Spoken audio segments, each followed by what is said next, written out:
Թատրոնը մարդու հոգու ամենաճշմարիտ արտացոլումն է։ Հենց այս գաղափարով էլ լեցուն էր մթնոլորտը ռուս-հայկական համալսարանում, որտեղ Ունիվերսիադա 2026-ի շրջանակում անցկացվեց ուսանողական թատրոնի մրցույթ։ Այս միջոցառումը դարձավ վառ ապացույցն այն բանի, որ Հայաստանում ուսանողական թատրոնը շարունակում է ապրել, զարգանալ եւ զարմացնել իր նոր գաղափարներով։ Համալսարանում տիրում էր ստեղծագործական ոգևորությամբ լի մթնոլորտ։ Տարբեր բուհերի ուսանողական թատերախմբերը ներկայացրին իրենց բեմադրությունները, ցուցադրելով ժանրերի ու բեմական մոտեցումների լայն բազմազանություն։ Երիտասարդ դերասաններ իրենց խաղի մեջ ներդրել էին ոչ միայն տաղանդ, այլև իրենց հոգու մի մասնիկը, փորձելով հանդիսատեսին փոխանցել իրենց գաղափարներն ու զգացումները։ Երևանի պետական համալսարանի ուսանողները ցուցադրեցին դերասանական խաղի բարձր մակարդակ եւ տրամադուրգիայի նուրբ զգացողություն, ստիպելով հանդիսատեսին ամբողջությամբ ներգրավվել պատմության մեջ։ Սիմոն Թրի, Սիմոն Վազի, Սիմոն Արի, Սիմոն Գնա, Սիմոն Տար, Սիմոն Բեր, Սիմոն Թրի, Սիմոն Վազի, Սիմոն Արի, Սիմոն Գնա, Սիմոն Տար, Սիմոն Բեր, Սիմոն Թրի, Սիմոն Վազի, Սիմոն, Սիմոն, Սիմոն, Սիմոն, Սիմոն։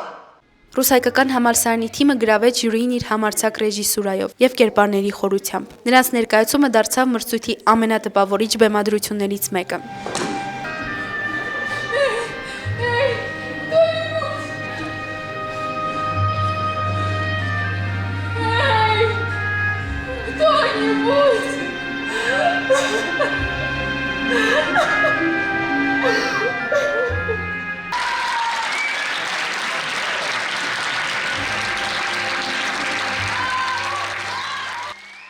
Ամերիկյան համալսարանի ներկայացումը առանձնանում էր բեմական պատկերներով եւ խորհրդանշական կերպարներով։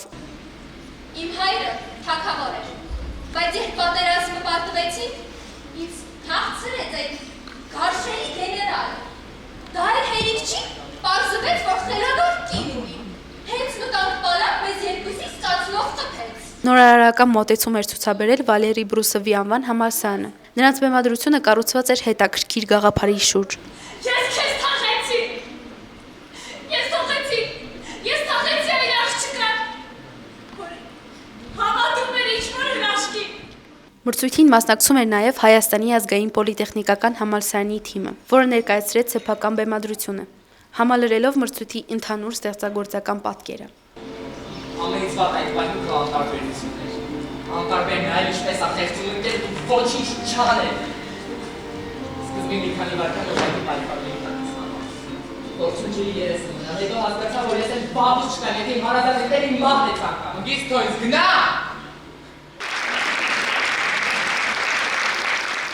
Եվ այսպես մրցույթի երրորդ հորիզոնականում էին Բրուսովի անվան պետական համալսարանը եւ Հայաստանի ազգային պոլիտեխնիկական համալսարանը։ Երկրորդ տեղում Հայաստանի ամերիկյան համալսարանն էր, իսկ առաջին պատվավոր հորիզոնականը կիսեցին ռուս-հայկական համալսարանը եւ Երևանի պետական համալսարանը։ Ունիվերսիադայի շրջանակում անցկացված այս մրցույթը դարձավ ոչ միայն տաղանդների ներկայացման հարթակ, այլև ցույց տվեց, որ ուսանողական երիտասարդությունը պատրաստ է ստեղծագործել, փորձարկել եւ ոգեշնչել։